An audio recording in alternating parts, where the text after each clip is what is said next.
Good morning, Intenders. Good morning. Welcome and welcome back to Morning Intentions. Today is Wednesday, July 15th, and we're continuing on with our month of life changes and reprioritizing. Yesterday, we began our discussion and our conversation on how our life changes and our reprioritization can get sabotaged, whether it's through self sabotage, we disrupt our own life changes and our reprioritization, or other people.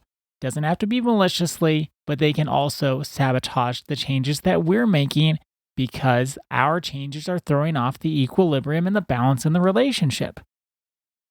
Yesterday was about how we can self sabotage because the comfort zone that we've been in, we know how we're going to feel, we know what's going to happen, and we're leaving that comfort zone and then we get pulled back in.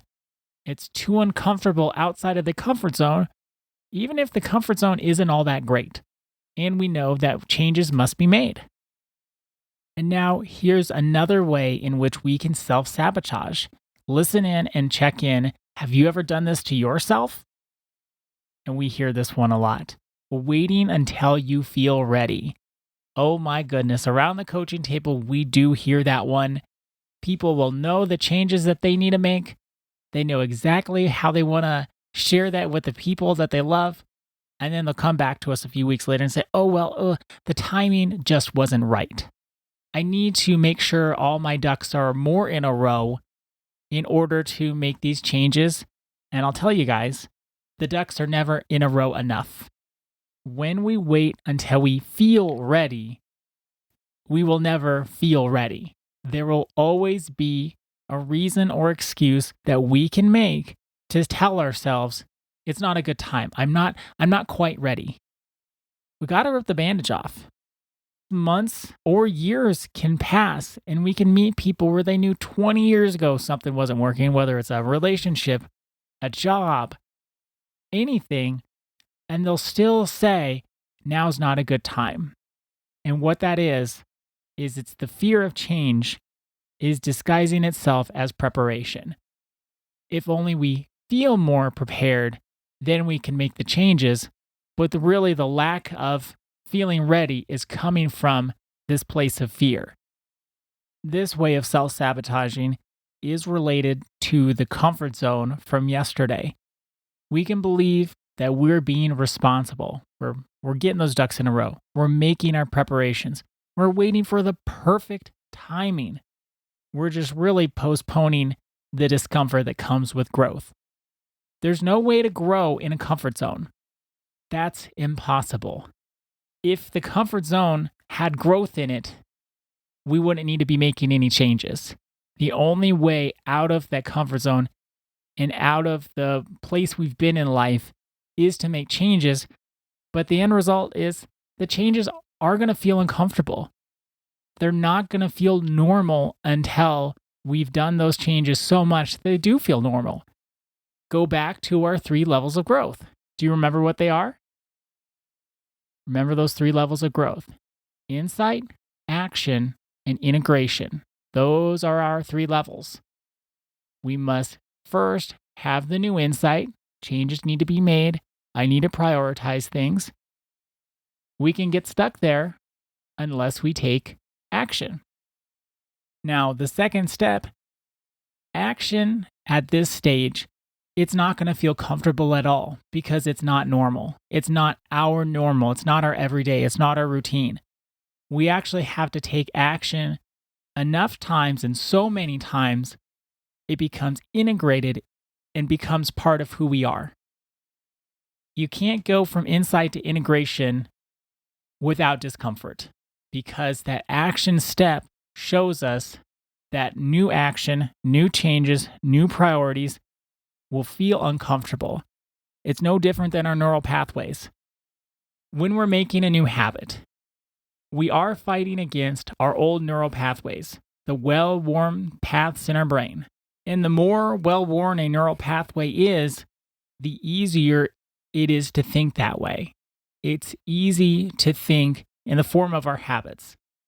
When we're making new changes, it takes work. It takes a lot of work.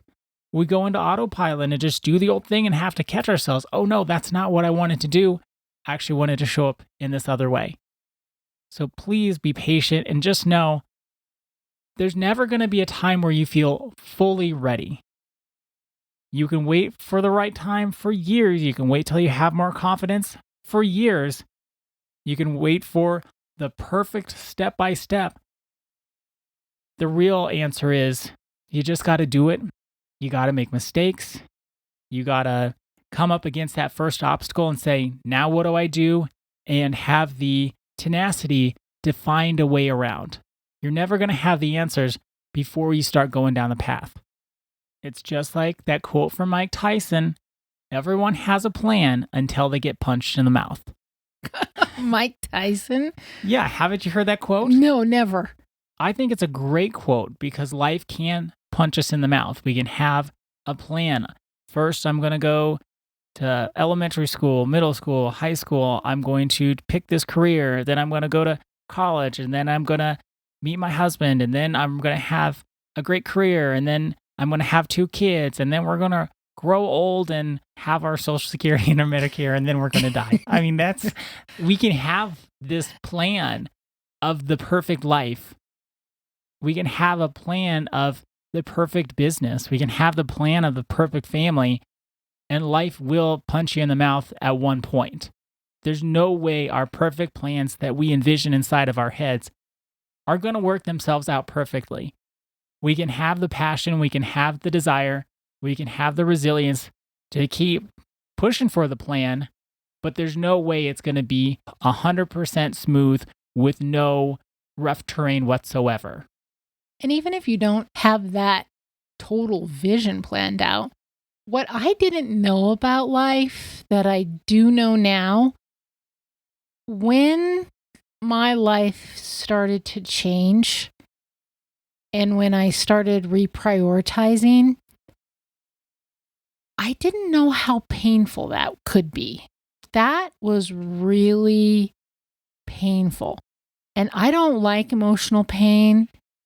I'm not even someone who easily recognizes how they feel because for many years, I just thought, well, if I have a feeling and there's no solution to that feeling, or if I can't really do much about it, I'm not even going to spend much time feeling it. And that led to me holding a lot in and pushing a lot down. And when you think about waiting until you feel ready, if I would have waited until I felt ready, I would still have been waiting. Life changes, and especially reprioritizing our life based on those changes. It doesn't feel good at first. It feels good after we start reaping the rewards of our change. But in that first moment, that's why they say courage usually comes after taking the first step, not before. The reason they say courage comes after taking the first step is because you start taking that first step and you go, okay, all right, I'm going to do this. And then you go, oh, that's pretty challenging feeling here. And then that's why people don't truly change. That's why life doesn't truly change. That's why what we were talking about yesterday, you start reprioritizing and then you kind of go, oh, I'm going to give myself a cheat day. And then you're back to square one before you know it because you need courage to take step 2. That would make a great intention. For today, our intention is, I will remember courage usually comes after taking the first step, not before. I will remember courage usually comes after taking the first step, not before. Thank you so much for joining us today. Our day is better because you are part of our day. See you tomorrow. See you then.